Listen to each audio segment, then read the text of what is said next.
मुझे तो गालियां दी गई, मेरी स्वर्गीय माता को भी गालियां दी गई। न जाने कितना भद्दा स्वरूप।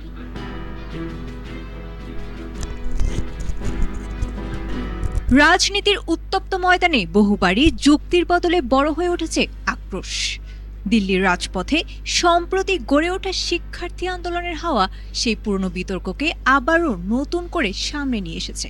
তবে আইনি ব্যবস্থার কঠোর চাপুক কিংবা প্রতি আক্রমণ নয়, রাজনৈতিক ঝড় থামানোর ক্ষেত্রে এবার বেছে নেওয়া হলো ভিন্ন এক কৌশল। তরুণ প্রজন্মের প্রতি এক অভিভাবক সুলভ আহ্বানের মাধ্যমে নতুন বার্তা দিলেন দেশটির রাষ্ট্রপ্রধান।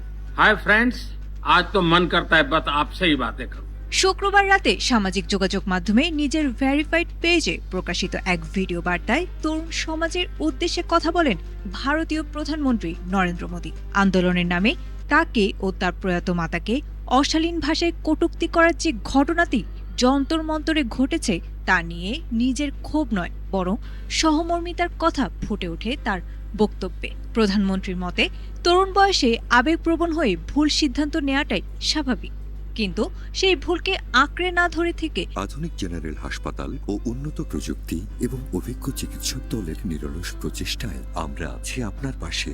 ডেল্টা হাসপাতাল, মায়ের মতোই যত্নশীল। তা থেকে শিক্ষা নিয়ে সঠিক পথে ফেরাই প্রকৃত বুদ্ধিমত্তা। আইনি লড়াই বা আদালতের কাঠগড়ায় দাঁড় করিয়ে এই তরুণদের শাস্তি দেওয়াকে স্থায়ী সমাধান বলে মনে করছেন না তিনি, বরং রাষ্ট্রীয় কাঠামোর ভেতর থেকেই তাদেরকে কাছে টেনে নেওয়ার উপর গুরুত্ব দিয়েছেন মোদী। অত্যন্ত চমৎকার এক রূপকের আশ্রয় নিয়ে তিনি তুলে ধরেন গভীর এক সামাজিক সত্য।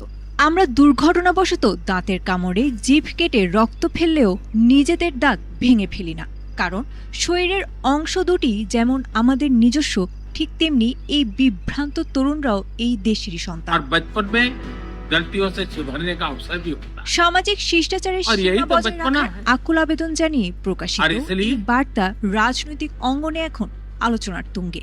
আক্রোশের বদলে ক্ষমার পথ বেছে নিয়ে বিভ্রান্ত তরুণদের দেশের কাজের সঙ্গী করার আহ্বান যে এক নতুন রাজনৈতিক শিষ্টাচারের ইঙ্গিত দিচ্ছে, তা নিয়ে তৈরি হয়েছে নতুন মেরুকরণ।